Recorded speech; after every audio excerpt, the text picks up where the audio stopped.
Okay so आज है 14 अप्रैल, दिन है ट्यूसडे। तो आज के दिन में US 100 में लंदन सेशन के टाइम पे ये एक ट्रेड बनी हुई थी जिसका मैं एक्सप्लेनेशन देता हूँ। 5 मिनट का टाइम फ्रेम पे अगर आप जाओगे तो आप यहाँ पे देखोगे एशियन हाई 7:10 PM और एशियन लो 8:05 PM। SMT डाइवर्जेंस होती है। 2 AM पे हमारा लंदन सेशन स्टार्ट होता है। लंदन सेशन यहाँ पे स्टार्ट होता है, इस जगह पे यहाँ पे लंदन सेशन स्टार्ट होता है। उससे पहले मार्केट कंसोलिडेट करती है।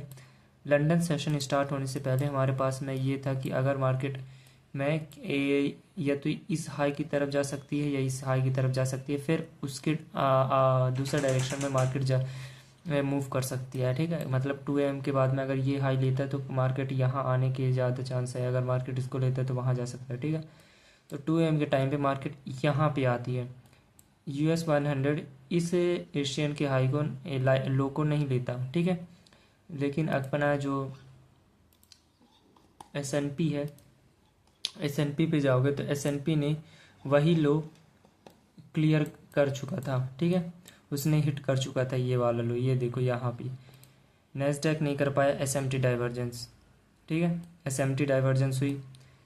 यहाँ पे MSS होता है। SMT डाइवर्जेंस के बाद MSS हुआ। यहाँ पे market structure shift, order block, this is order block, fair value gap.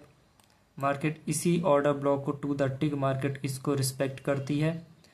And यहाँ पे देखो, जब ये मार्केट ये जो वाइट कैंडल थी है ना, और ये जो FEG था, जब ये वाइट कैंडल ओपन होती है और ये ऑर्डर ब्लॉक को टच करती है तो टाइम देखो यहाँ पे 2:50 AM micro time, London micro time. Time देखो, टाइम पहले का स्ट्रक्चर के बाद order block, FEG, MSS, SMT, Asian high, ये सब कुछ क्या इंडिकेट कर रहे हैं, और इतने सारे क्लीन लो। Time, accumulation, manipulation, then distribution. Distribution कब? London micro time and price, London micro time. Then ये सिंपल था, सिंपल मॉडल था ये। Accumulation, manipulation, distribution, Asian high ले लिया। यहाँ पे मेरी एंट्री थी, इस वाली वीक पे मेरी एंट्री थी, और इसी के जस्ट लो पे मेरा SL था। ठीक है, इसी के जस्ट लो पे मेरा SL था।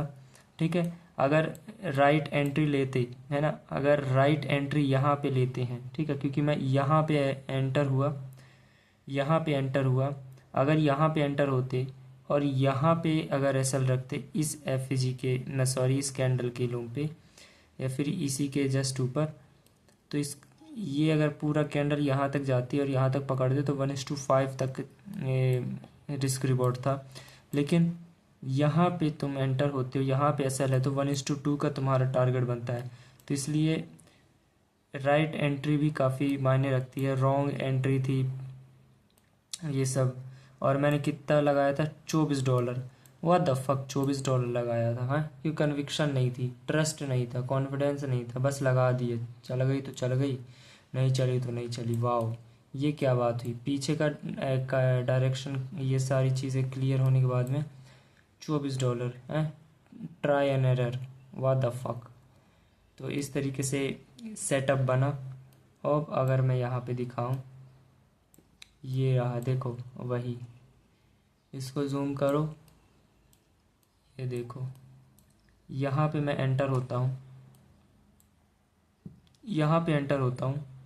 बिल्कुल जस्ट ये जो ग्रीन कैंडल है, यही ग्रीन कैंडल का जो विक है उसने SL टैप किया और डिस्ट्रीब्यूशन फटते हुए मार्केट गई। तो ये मेरा ट्रेड था आज का, समझ रहे हो, ये मेरा ट्रेड था। अरे भाई हट जा भाई।